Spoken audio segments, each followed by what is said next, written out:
First thing I wanted to talk about was granny flat additions to current rentals. So the granny flat for us was important because we need cash flow positive. Depends on what stage of life that you're at, I think, with regards to cash flow positive or equity increase. Granny flats can do both though. So if you buy a property and it's got the ability to have a granny flat put on the back of it, you can build equity and use that equity to be buying more properties.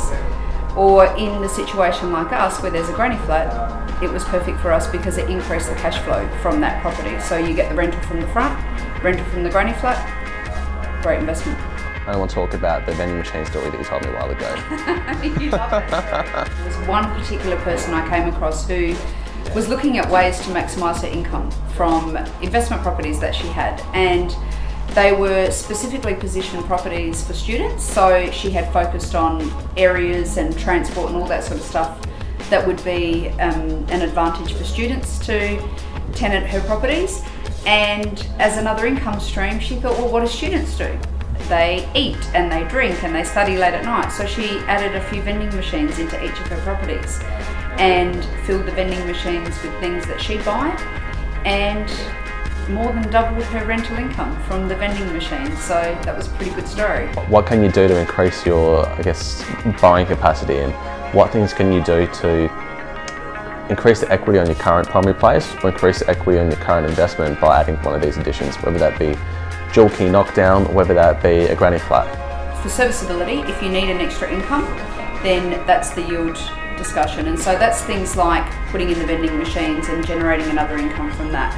It's things like, rather than renting the property out as a whole, renting out individual rooms to students, for example, and making sure that the properties that you look at to purchase suit what the students would be looking at. So things like transport to places of study, easy access to food, that sort of thing. So that's the yield discussion.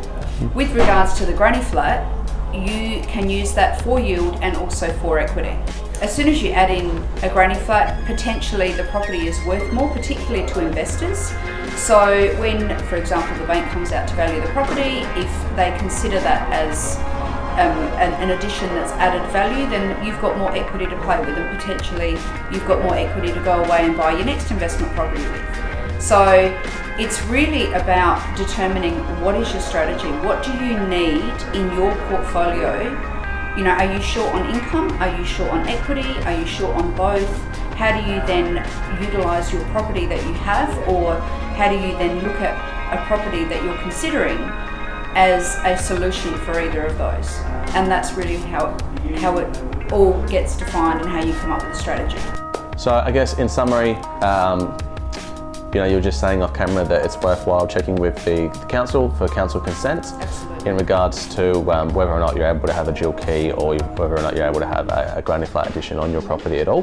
But I guess in summary, if you can have a granny flat on your property and you can do something to increase the equity or increase the yield, that's always a great way to maximise your primary place of residence or your potentially current investment that you have at the moment. Absolutely, and obviously you need to be comfortable with someone living behind you, but it is a really good way to start increasing your income and then looking to get you further into investing in more property.